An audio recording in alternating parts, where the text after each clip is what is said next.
Ciao a tutti, bentornati sul canale. Nel video di oggi vi mostrerò come scaricare il commento in eFootball in modo rapido e semplice.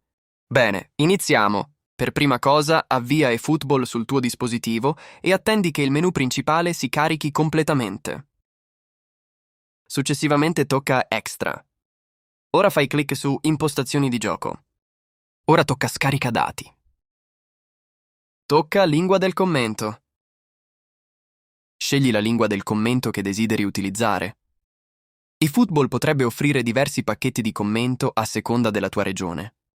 Tocca Scarica e assicurati di avere una connessione internet stabile. Attendi che il download venga completato completamente. E questo è tutto! Il commento di eFootball dovrebbe ora funzionare.